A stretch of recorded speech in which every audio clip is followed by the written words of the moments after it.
Hey, welcome! Today, we're diving into the incredibly elegant and super structured world of the French formal garden. It's a style that's all about precision, grandeur, and honestly, a fascinating struggle with nature itself. So let's get into what makes this style so timeless and influential. So here's what we're going to cover. We'll kick things off with the big idea behind the style. Then we'll decode its architectural blueprint.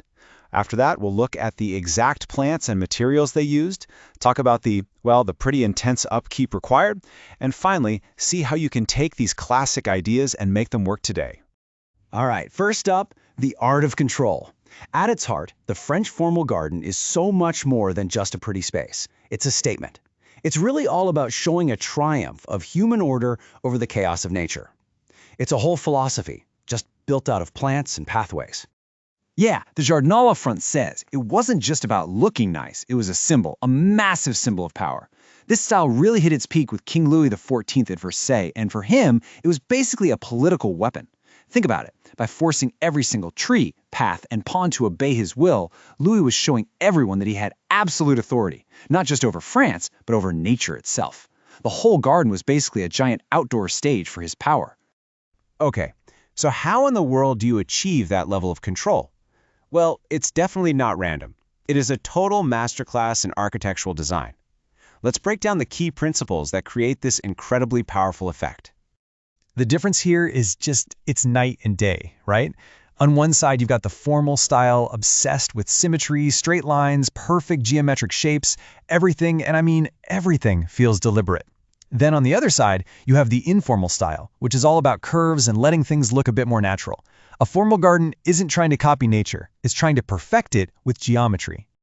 These principles right here are the real building blocks. It almost always starts with a powerful central axis, like a main walkway that just pulls your eye towards some big, grand focal point, like a fountain.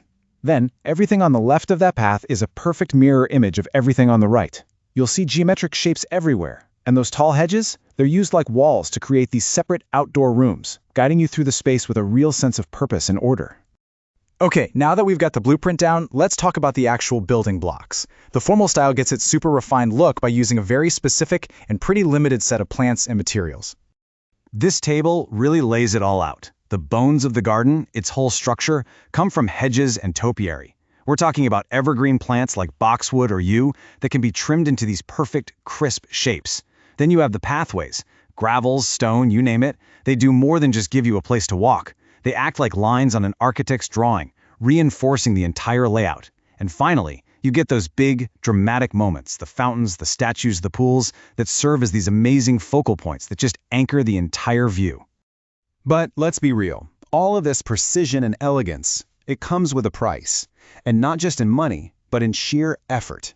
To get this look, you have to be completely committed to control through non-stop maintenance. You know that sense of calm and order you feel in the formal garden?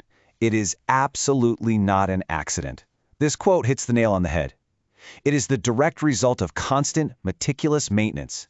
If you let it slip, even for a little bit, that perfect structure just starts to fall apart, and the whole illusion of control is gone. Poof! And this chart really puts it all into perspective. Just look at the maintenance for a formal hedge. You might have to trim it weekly or every other week just to keep those lines perfectly sharp. Now compare that to a Japanese Zen garden, which might only need some attention once a month or even just seasonally. This is a very high commitment style, for sure. Which of course brings us to a really practical question. Considering how demanding it is, who is the formal garden style really for? Well, this style is a no-brainer if your house already has that symmetrical, classical look. It's for somebody who just genuinely loves order and structure, and who really wants a grand, elegant space for entertaining. But, and this is the big one, as we've seen, you have to be ready for the very precise, very frequent upkeep that it demands. But what if you love the elegance, but you don't happen to own a palace, or have a team of gardeners? Well, the good news is you can absolutely adapt these grand principles for modern, smaller spaces. The key thing to remember here is you do not have to go all in. You can totally borrow the best parts of the formal style, the structure, the symmetry, and then blend them with more informal, lower maintenance plants to create something that's uniquely you. It's really about structure, not about scale. And here's a really practical way to do it. First, create a formal framework. Maybe that's a symmetrical patio or some neatly clipped boxwood hedges that define the space closest to your house. Then, inside that clean, crisp structure, you can fill it with looser, more wild-looking plants, things like ornamental grasses or flowering perennials. This gives you the best of both worlds. You get the elegance of formal design, but with the relaxed beauty and, let's be honest, the lower maintenance of a more natural style. It's a fantastic compromise. Which brings us to our final thought. The French formal garden, with its incredible history and powerful look, it really forces us to ask a pretty fundamental question about how we relate to the world around us. Does a perfect garden achieve its beauty by controlling nature or by celebrating it? The answer, I guess, really lies in the style you choose for yourself.